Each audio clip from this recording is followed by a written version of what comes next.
Hi friends, ఈరోజు మనం ఉగ్గాని పచ్చిమిర్చి బజ్జీ ఎలా చేయాలో చూద్దాము. ముందుగా కావాల్సిన పదార్థాలు.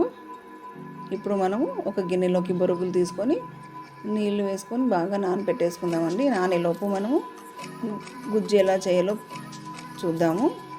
మేమైతే బొరుగులు అంటామండి, ఒక్కొక్క చోట ఒక విధంగా పిలుస్తారు, మరమరాలు కూడా అని అంటారు.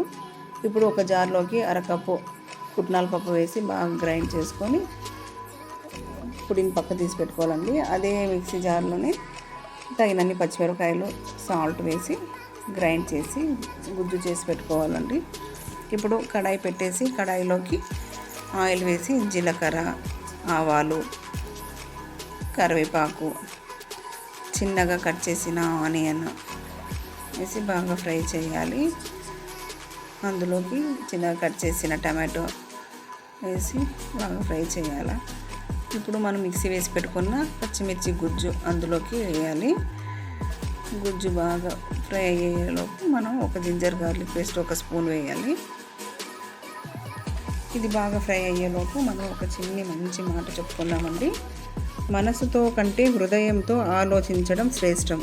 ఎలా ఉంది? బాగుంది కదండి. ఇప్పుడు అది బాగా ఫ్రై అయ్యేలోపు పచ్చి వాసన పోయే వరకు వేపాలండి.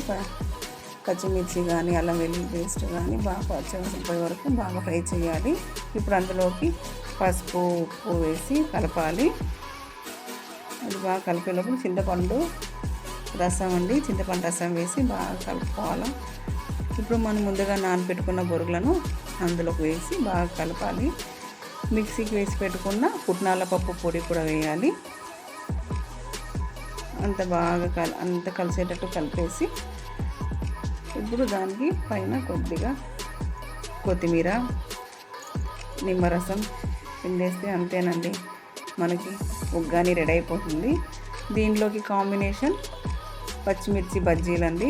అవి కూడా ఎలా చేయాలో చూద్దాము. చాలా టేస్టీగా ఉంటుంది. మీరు కూడా ఒకసారి ట్రై చేసి చూడండి.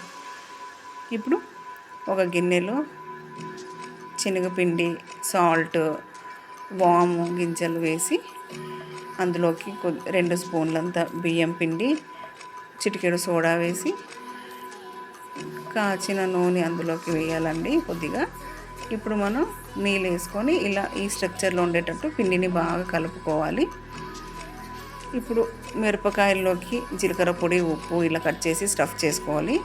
కడాయిలో ఆయిల్ పెట్టేసి అందులోకి మిర్చీలు అద్ది వేయాలండి. అంతేనండి, మనకి పచ్చిమిర్చి బజ్జీ కూడా రెడీ. మీరు కూడా ఒకసారి ట్రై చేయండి. చాలా టేస్టీగా ఉంటుంది. టిఫిన్కి అయితే బాగుంటుంది, లేదా ఈవినింగ్ టైమ్స్ కూడా చేసుకుంటూ కూడా బాగుంటుంది. మీరు కూడా ఒకసారి ట్రై చేసి చూడండి.